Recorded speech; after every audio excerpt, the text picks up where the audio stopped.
Daniela with Bestie Life, and today we're going to talk about time management and how shifting our perspective on our tasks and activities can change how we think about those items, how we think about our time and the benefits that we get from it. So I'm so excited to have you today. Hi, this is Daniela with Bestie Life, and today we're going to talk about time management. Everyone talks about time when it comes to finding time. I need more time. I want more time. I don't think I've said I have too much time since I was probably like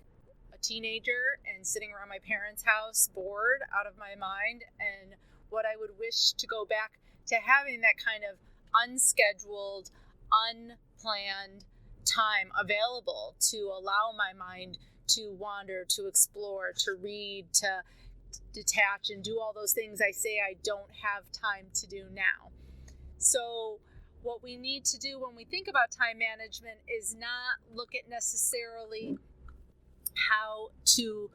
create more time, because we all have the same number of hours in the day, but how to use our time, whether it's maximizing our power hours of when we're our most productive,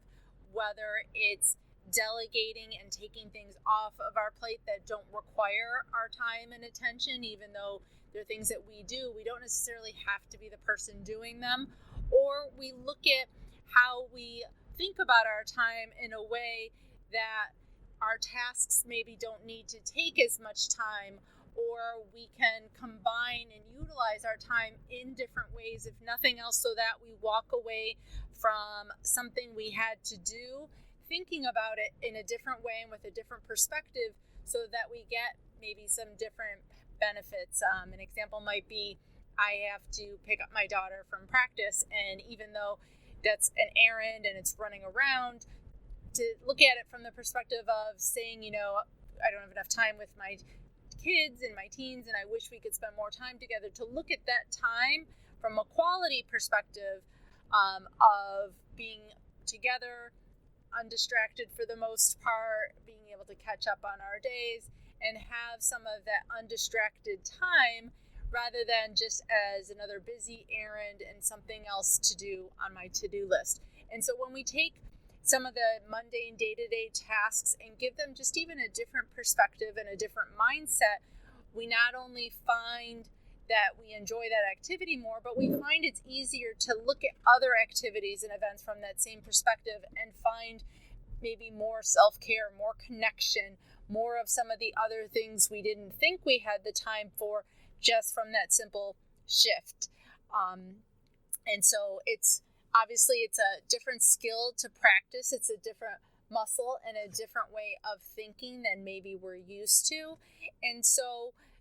to take away from today's episode, one thing is to maybe look at your list, and I'm not saying you have to change anything on it right now. We're not looking to scale it down yet or take anything off of it, but look at that list and see if you can look at any of the items from a different perspective, whether it's something work-related that you get to do, and see if you can find a fun, new, and exciting way to look at it. I always try and think of, like, if I was a brand new employee who hadn't been doing this job for 20-something years, how would I look at this versus from